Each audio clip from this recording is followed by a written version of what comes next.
बिस्मिल्लाहिर्रहमानिर्रहीम। अस्सलाम वालेकुम। ये स्टूडेंट, कल हमने बनाया था टेबल और सिंपल सा। आज इस तरह का टेबल आप लोग कैसे बना सकते हो थोड़ी सी चेंजिंग के साथ। और कल हमने हेडिंग बनाई थी, name, father name, class, roll number. और आज उसके अंदर हमने ये डेटा डाला है, तो ये डेटा आप लोग कैसे डाल सकते हैं आइए हम सीखते हैं। आपने HTML का स्ट्रक्चर बना लेना है। कल आपके पास टेबल था, यहाँ से आप देखो टेबल आपने बनाया हुआ था। यहाँ पे आपने आपकी 60 थी और इधर आपका 600 था और कुछ इस तरह का था। पहले कल में कन्वर्ट कर लेते हैं। यहाँ पे हम लिख लेते हैं 60 जैसे कल था, और यहाँ पे हम लिख देते हैं 900 एंड देन यहाँ पे हम लिख देते हैं 600। कल हमारा बेसिक था, आज हमारा पार्ट 2 एंड हो रहा है, तो हम इसको कल में कन्वर्ट करके देखते हैं और फिर दोबारा काम करते हैं। ठीक है, कल हमारे पास कुछ इस तरह का टेबल बना था, ठीक है, जो बिल्कुल बेतरतीब था।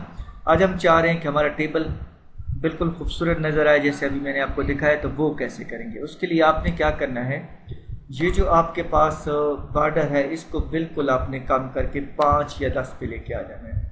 ठीक हो गया। ये जो आपका बॉर्डर है इसको 5 से 10 के दरमियान आप लोगों ने रख लेना है। उसके बाद यहाँ पे आके ना, ये जो आपको नेक्स्ट नज़र आ रहा है, हाइट एंड देन विड्थ, ये आपने 100% कर लेनी है। कैसे? अब यहाँ पे आके हम 100 करेंगे और परसेंटेज डालें, और विड्थ के अंदर अगर हम जाएंगे यहाँ पे, तो यहाँ पे 100 और परसेंटेज डाल देंगे। ठीक हो गया। और यहाँ पे आके हम सेव करेंगे तो हमारा जो बॉर्डर है आप देखेंगे प्रॉपर टेबल में कन्वर्ट हो जाएगा। ये देखिए, अब ये जो साइडों से आपको बॉर्डर नज़र आ रहा है, ये जहाँ पे ग्रीन आपको नज़र आ रहा है, ये जो ग्रीन है ये हमारी बॉर्डर की जो है वो विड्थ है। हम बॉर्डर कैसे रखते हैं, यहाँ पे देखें, अगर 5 की बजाय हम अगर 10 कर देते हैं तो क्या होगा, फाइल पे जाके आप लोग सेव करेंगे और देन देखेंगे तो आपका ये बॉर्डर इंक्रीज हो चुका होगा। ये देखिए, ठीक हो गया। ये पॉइंट क्लियर हो गया। पॉइंट नंबर 2 है कि जो हमने हेडिंग बनाई थी ये वाली, ठीक है, उसके अंदर अब हम डेटा लिखना चाहेंगे तो वो हम कैसे लिख सकते हैं। हम लिखेंगे कुछ ऐसे, ये देखो हमारे पास लिखा हुआ है, इसको हम कर देते हैं रिमूव और आप एंटर करते हैं। सेम आपने लिखना है टेबल रो, उसके बाद वही आपने लिखना है टेबल हेडिंग। अब नेम ऊपर लिखी हुई है हमारे पास हेडिंग, ये जो नेम लिखा हुआ है हेडिंग, इस नेम वाली जगह पे नीचे वाले सेल के अंदर आपने नाम लिख देना है। फॉर एग्जांपल असद है तो आपने असद ही लिख देना है, और यहाँ पे टेबल हेडिंग को कर देना है क्लोज। अब फिर टेबल हेडिंग शुरू कर देनी है, और नेक्स्ट आप देखना कि आपके पास फादर नेम लिखा हुआ है, तो यहाँ पे आपने फादर नेम ही डाल देना है। फॉर एग्जांपल हम यहाँ लिख देते हैं अली, और टेबल हेडिंग को यहाँ पे पहले हम करेंगे क्लोज, सिंपल ग्रेटर देन के साथ आप अली लिखेंगे, और टेबल की हेडिंग को हम कर देंगे close. Table heading will be close. Next हम लिख रहे हैं यहाँ पे फिर टेबल हेडिंग, और फिर हम लिख रहे हैं क्लास, तो क्लास में हम लिख लेते हैं यहाँ पे फर्स्ट ईयर,